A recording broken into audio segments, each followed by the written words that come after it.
Ce dimanche après-midi, dernière minute de cette rencontre Annecy-Voiron, le demi d'ouverture isérois Hugo Colliat passe la pénalité.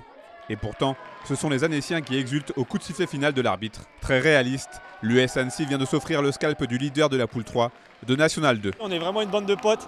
On n'est pas les plus costauds de la poule, mais on monte toujours qu'en défense, on est très agressif. On savait que ça allait être très dur. Ce match, il fallait qu'on le gagne à tout prix parce que ça allait nous relancer et pour rester dans le wagon de tête. Aujourd'hui, on a été patient. En première mi-temps, on a été un peu gêné. En deuxième mi-temps, on a fait les efforts. Franchement, on a tout donné et ça montre qu'on a un vrai groupe et qu'on peut aller loin quand on a envie. En première mi-temps, les Hauts-Savoyards vont rapidement comprendre pourquoi le Stade Olympique Voironnais est une des meilleures équipes du championnat. Après avoir ouvert le score sur pénalité, les Blancs et Rouges font le dos rond en défense avant de planter quelques banderies offensives qui ne font heureusement pas mouche. Et finalement, c'est presque par hasard que l'US Annecy inscrit un premier essai à la 28e minute. Christian Gandhi, l'ouvreur Haut-Savoyard, réussit à contrer une tentative de drop et au bout d'une folle chevauchée, il vient aplatir entre les poteaux. C'est vraiment un coup de bol. Il est resté coincé sous le bras. Après, les 80 mètres, ils étaient très longs. Les 10 dernières minutes, les 10 derniers mètres, pardon, je pensais que j'allais jamais y arriver.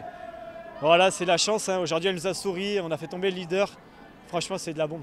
Le numéro 10 des Bleus transforme son propre essai et Annecy mène 7-6 à la mi-temps. En seconde période, l'indiscipline annécienne est durement sanctionnée à plusieurs reprises. Hugo Colliat, impérial au pied, en profite pour enchaîner les pénalités. Et Voiron repasse devant 12-10 après 50 minutes de jeu. Mais les Annéciens vont faire preuve de grosse qualité mentale, comme en témoigne cette course de Jonathan Sudan, qui s'arrache pour inscrire le deuxième essai au Savoyard.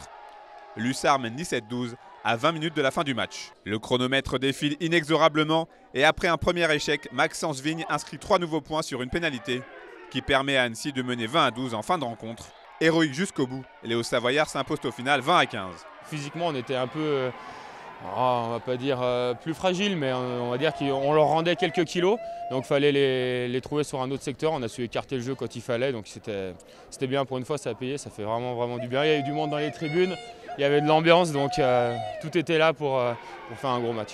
Dans 2 semaines, avec la réception de Villefranche-sur-Saône, lanterne rouge de la poule, l'US Annecy aura l'occasion de capitaliser sur cet excellent résultat.